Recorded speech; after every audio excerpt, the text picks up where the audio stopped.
Megan. Hello. Hey. I am here with 2 witch stories. Stop it. I'm excited. Yeah. I love it when you do witch stories. Me too. Although these aren't exactly the kind of witch stories that I usually do. They're both sent in by listeners, which I enjoy. I actually have a couple episodes coming that were sent in by listeners because I started going through. God, we have It's been a while since I've really gone through there. Yes. I love that list. I really appreciate it when you guys send us in stories. Yeah. And like we've told you a few times, we don't cover them in order. Right. It kind of depends on what we're in the mood for and what we're covering and just what we're looking for. Exactly. Yeah. Or sometimes we'll just close our eyes and pick one. Yeah. Okay. So you guys remember a few weeks ago, I told you about Witch Dance, an area along the Natchez Trace in Mississippi. That one was emailed to us by Amy. And in that email, she also told us about the Yazoo City witch. Yeah. So today, I'm going to tell you about her. Ooh, do it. Okay. So the first thing is we don't know her name. She's just generally referred to as the witch. Oh. By the way, this is the Witch's Magic Murder and Mystery Podcast. Hey guys, I'm Kara. I'm Megan. We're rusty. We have been off for a couple weeks, as you guys know. Oh, I did want to say, I promise I'll get back to the point, but I got so many sweet messages and emails from you guys that were like, enjoy your break. Here's a podcast you can listen to. And it was the sweetest. Thank you all so much for people are awesome. Just being nice. Yeah. Okay. Yazoo City Witch, no name. According to the legend, the witch lived on the Yazoo River. Okay. And on May 25th, 1884, she was caught torturing fishermen that she lured in from the river. Ooh, she's like a little siren. So apparently the sheriff discovered skeletons in a shed on her property. And he was like, oh, ma'am, I have some questions. Ma'am, there's some skeletons in the closet. Literally. And he ended up chasing her through the swamp. Stop it. And then she fell into quicksand. Oh. Yeah. And as he caught up to her, she's like sinking into the sand. And she swears, in 20 years, I will return and burn this town to the ground. Oh. What a world, what a world. Just sinks I'm melting. Can you imagine, all I imagine is her running through the woods, cackling, laughing at him as he's and chasing then her. Oh, shoot. I'm stuck. Now I'm stuck. So she's like, yeah, I'm going to burn this town to the ground. And the people were like, sure, Jan. Okay. They buried her body in Glenwood Cemetery. And I guess they must have been at least a little bit freaked out about this curse because they put chains around the grave. Oh. To keep her spirit from escaping. And coming back in 20 years. So we've seen that before with Leah Smock. Remember they put those stones over her grave to keep her spirit down there? Yeah. And I'm like, you all don't seem to understand how spirits work. Right. If she can come up out of the ground, why would chains keep her she's bound to the ground. But then, anyway, on May 25th, 1904, exactly 20 years to the day. Oh, to the day. After the witch died, a fire destroyed 324 buildings, over 200 homes, and almost every single business in Yazoo City. What? Mm-hmm.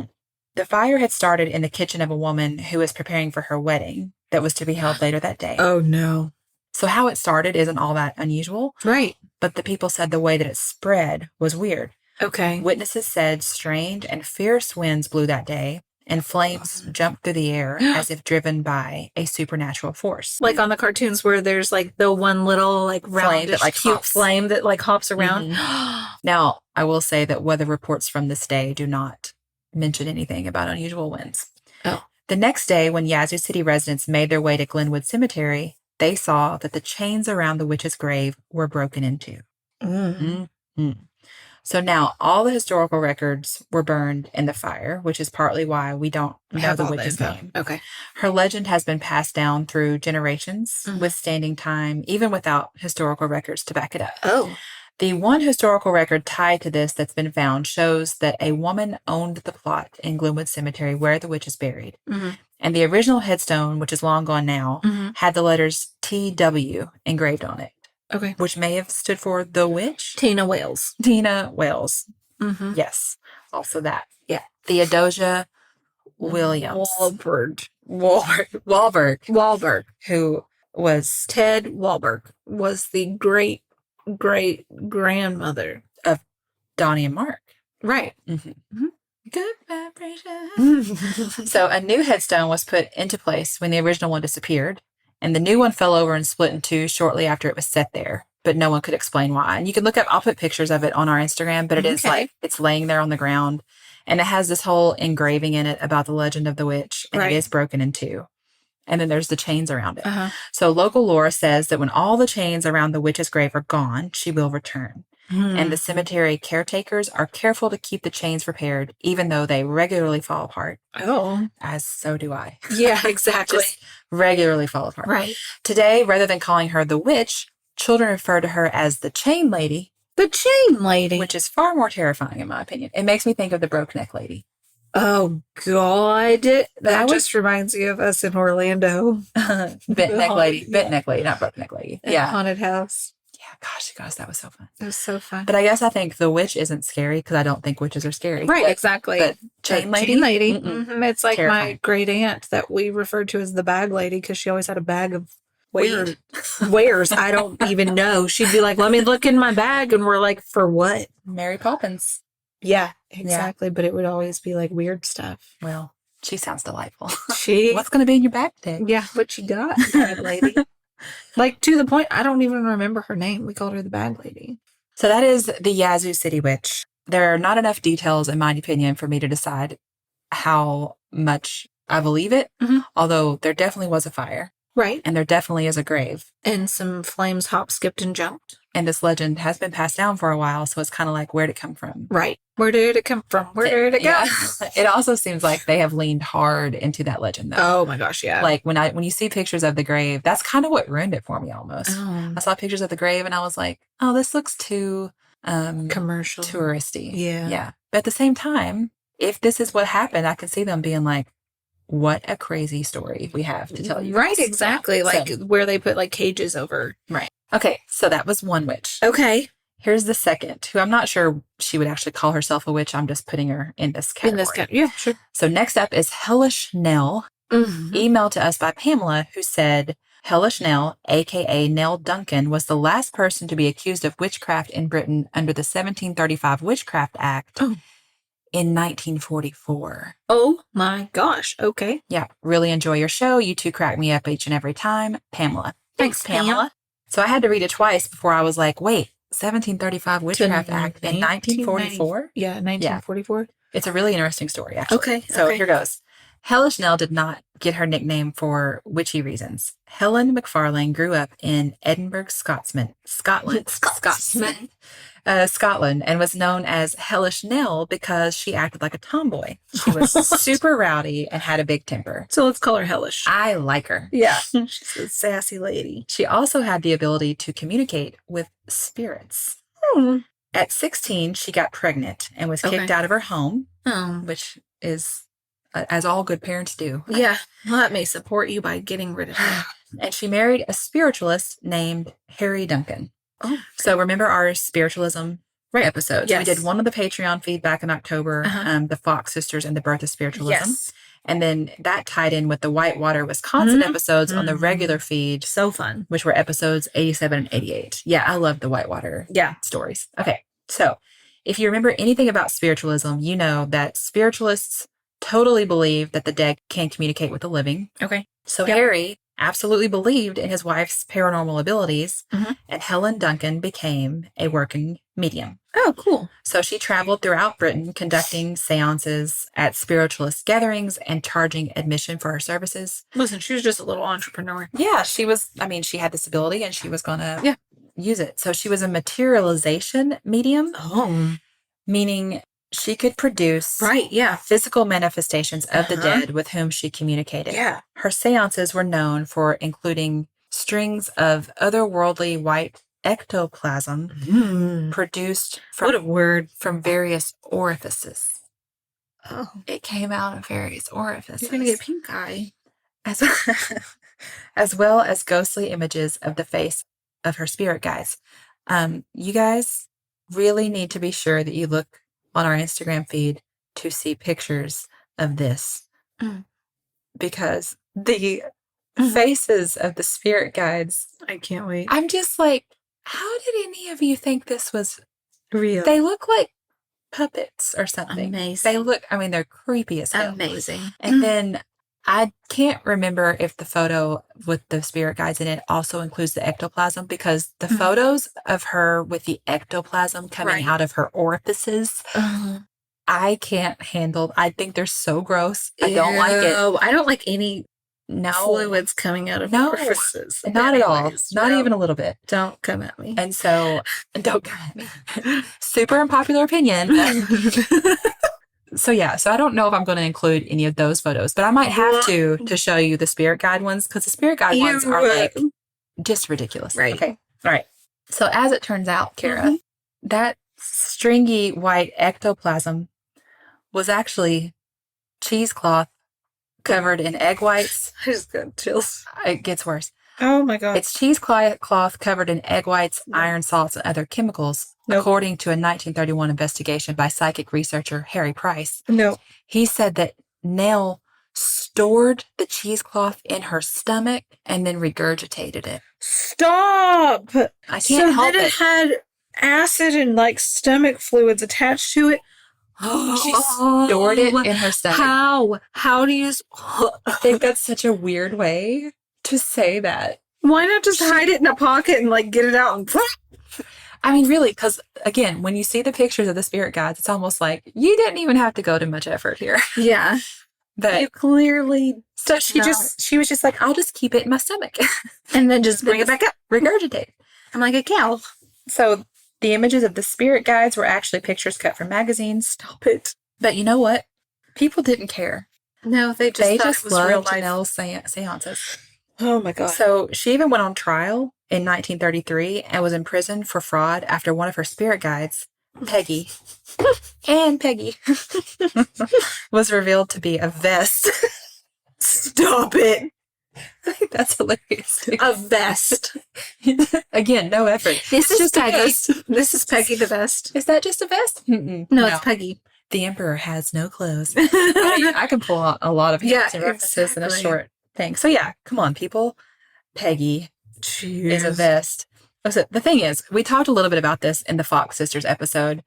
There is an argument that can be made that Nell felt forced to make her seances a little showy. Elaborate, because of the popularity of seances and the rise of spiritualism at the time. Yeah, so she's just performing. Right. So maybe some of the flashier parts of the seance were fraudulent and her powers were not. Right.